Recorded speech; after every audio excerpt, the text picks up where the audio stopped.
біздің бүгінгі қарап отырған заңымыз өте маңызды және өзекті деп мен есептеймін. Себебі бұл әр отбасына қатысты заң. Менде концептуальный бір екі сұрақ бар. Біріншісі, спортта қаралатын, әсіресе мына олимпиадалық спорт түрлеріне бөлінетін қаржыларды бөлу кезінде жемқорлықтың орын алып жүргенін елдің бәрі айтып жүр. Оны спортшылар да айтады. Міне осы сіздердің алып келген заңдарыңызда осы мына қаржыны бөлу кезінде және оны әділ бөлу механизмдерін қарастырған нақты нормалар бар ма? Кешегі олимпиада ойындарына бөлінетін ақшаның қалай бөлініп жатқан біраз әңгіме болды. Екінші мәселе, жалпы мемлекет бұқаралық спорт түрлерін мейлінше көп дамытуға, немесе бұқараның, халықтың жалпы осы спортпен айналысуын қамтамасыз ету керек. Осы орайда көбінесе олимпиадалық емес спорт түрлері ерекше орын алады. Тіпті олардың халықаралық спорт чемпионаттарында, біріншіліктерінде, дүниежүзілік жаңа чемпионаттарда олимпиадалық ойындарға қараған уақытта алып жүрген орындары ерекше, жүлделері көп. Менде бүкіл ақпарат бар, статистика бар. Және олар сол біздің Қазақстанды олимпиада түрлеріне қараған уақытта көбірек насихаттайды. Жетістіктері көп. Мен бәрін бірдей айтып отқан жоқпын. Аты бар, жаңа заты жоқ спорт түрлерінің. Жалпы бүкіл өңірлерде филиалдары бар, мыңдаған өзінің спортшылар бар. Сондай спорт түрлерін айтып отырмын.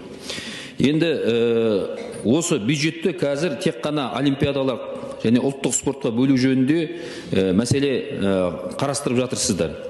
Менің сұрағым, өздері мықты, жаңа көрсеткіш көрсетіп жүрген, ғылыми негізде жұмыс жасап жүрген, бүкіл өңірлерді қамтыған, осы олимпиадалық емес спорт түрлерін қаржыландыру мәселесін қарастыру қажет емес пе?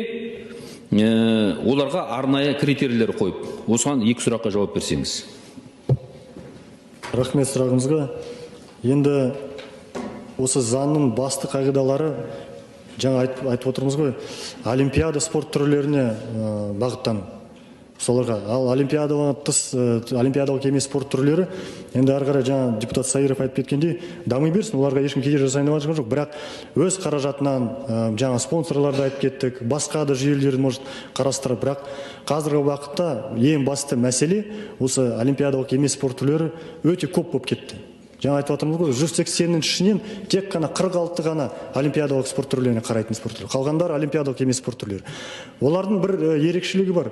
Егер де бокстан, мен уже бокспен айналысқан, бокста енді үлгі ретінде рұқсат болса айтайын. Егер де бокстан сен олимпиадаға дайындалатын болсаң, сенде ғана 7 ғана салмақ категориясы бар. Олимпиадаға баратын елдерден 124 ел барайын деп жатыр қазіргі олимпиадаға. Соған іріктеу деген өте қиын. Қазіргі біздің боксшыларымыз 2 ғана лицензиялық спорт түрлеріне барайын деп жатыр. Ол өмірінде бір ғана шанс қой, бара ма бармай ма соған олимпиадаға. Ал олимпиадалық емес спорт түрлерін алсақ, нақты спорт түрін айтпай, жалпы.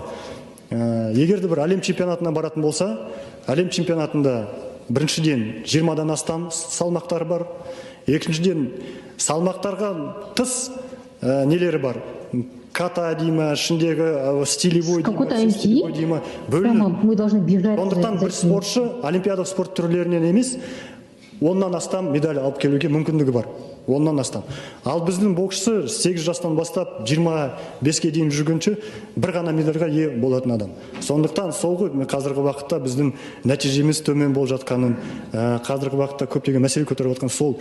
Ата-аналардың көптеген спорт түрлеріне балаларын беріп жатыр, бірақ ол жерде нақты былай айтқанда нәтиже жоқ. Ол әртүрлі поездтарды бере береді, оны как мотивация ретінде. Бірақ олимпиадалық спорт түрлеріне қарасақ, қандай олимпиадалық спорт түрлері бар? Суға жүзу, шаңғы тебу, шорт-трек. Енді қысқа да нұсқа. Жоқ, мен сұрағыма толық жауап берген жоқ. Жемқорлықты қалай жоясыңдар? Оған жауап берген жоқсыз. Ондай норма бар ма? Себебі ақшаны бөлген кезде мәселе соны тиімді пайдалануда ғой. Сіздер ақшаны бөлесіздер, бюджет бөледі, біз бөлеміз, жаңа парламент. Бірақ сіздерде нәтиже жоқ. Екінші жаңа айтып отқаныңызға мен келіспеймін. Мен айтып отырмын ғой, барлық олимпиадалық спорт түрлеріне қатысы жоқ барлық спорт түрлерін айтып отқан жоқпын. Ішінде ғылыми негізде жұмыс жасайтын, қарайған, мысалы кейбір спорт түрлерінің 30 мыңға дейін спортшылары бар. Олар дұрыс кәдімгі чемпионаттарын өткізеді әлемдік, Қазақстанда, шетелге барады. Ертең сіздер олимпиадалық неге бөлесіздер де оларға білмес. Массовый спортты қалай жасайсыздар? Жұрттың бәрі бірдей олимпиадалық спорт түрлеріне бара алмайды ғой. Себебі сізде инфраструктура жоқ, мүмкіншілік жоқ оған. Сонда біз тек қана олимпиадалық спорт түрлерін дамытамыз дейсіздер. Мысалы, сізге айтайын, Англияның атақты фигуристері бюджеттен қаржы алмайды, спонсорлардың көмегімен жаңағы қатысты олимпиадаға. Шетелдің практикасын сіздер айтасыздар, ол жерде жалпы бюджеттің қаржысын бөлмейді ғой, олимпиадалық вид спорттарға. Сондықтан мен ойлаймын, мен норма берем, тек қана олимпиадалық түрлерді қаржыландыру деген дұрыс емес. Айтып отырмын, критерий қойып, тым жақсы жұмыс жасап жатқан спорт түрлерін біз дамытуымыз керек, оларды өлтірмеуіміз керек. Ертең сіздер оны қаржыландырылмайсыз, жағдайлар жоқ, өздері зорға деп өмір сүріп жүрген жаңағы федерацияның бәрін, спортшылардың бәрін жоқ қыласыздар, бұқаралық халықтың спортпен айналысуын қалай қамтамасыз етесіздер сіздер? Кезінде тапсырма болды, кемі халықтың 30% спортпен айналысу керек деп. Бәрібірдей шаңғы теуе алмайды ғой, бәрібірдей трамплиннен секіре алмайды, бәрібірдей бокске бара алмайды. Тіпті жаңа бокс дамыған Маңғыстаудың өзінде спорт кешендері жетіспейді. Футболға бара алмайды олимпиадалық түрі. Сендерді Маңғыстауда талапқа сай спорт комплекс жоқ, стадион жоқ. Бірінші сендер онда инфрақұрылымды дамытыңдар, содан кейін барып жаңа қаржыландырыңдар олимпиадалық түрлерін. Айтып отырған әңгімеңіз вообще келіспейді. Және жемқорлыққа байланысты вообще қашып кеттіңіз, айтпай сұраққа. Жауап беріңіз. Ана Кулибаевтың адамдары жиналып алып ақшаны бөліп отыр ғой олимпиадалық вид спортқа. Солар неге құртпайсыздар бірінші кезекте?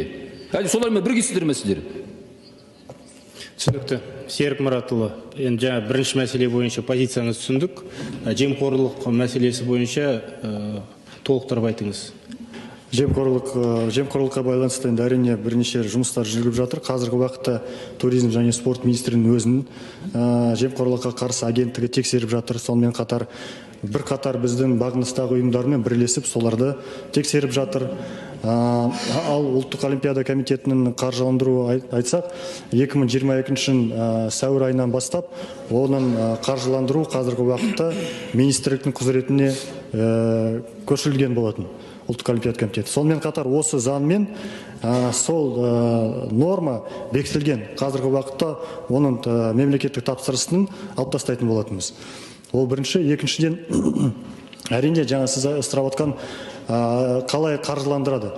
Осы заңның ішіне енгізген кейін, оны заң шыққаннан кейін, әрине әрбір бағыт бойынша өзінің құқықтық нормативтік актілер шығады. Сол актілерде сол нақты қарастыратын болады. Сол мәселе. Негізінде Серік Мұратұлы, жауабыңыз толық емес, нақты жауап беру керек еді. Бірақ былай істейік, жұмыс тобының шеңберінде қосымша қарастыру керек. Шын мәнінде жемқорлықтың алдын алу бойынша нормалар жеткіліксіз, оны біз көріп отырмыз. Жалпы қаражат бөлгеннен кейін тиімділік бойынша индикаторлар керек. Сондықтан бұл мәселені біз қарайық. Оны біз толық жауап деп қабылдай алмаймыз. Сондықтан осы бағытта әлі көп жұмыс істеу керек екенімізге біздің көзіміз жетіп отыр.